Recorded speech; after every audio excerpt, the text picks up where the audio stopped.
You ask Tiger to solve. This deals with linear equations with one unknown. The final result is a equals -21. Let's solve it step by step.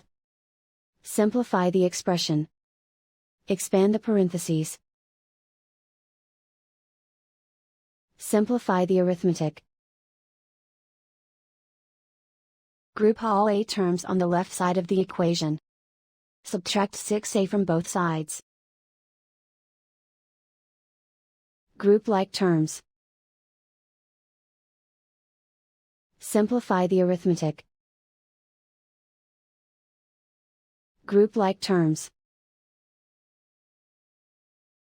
Simplify the arithmetic. Group all constants on the right side of the equation. Subtract 3 from both sides. Simplify the arithmetic.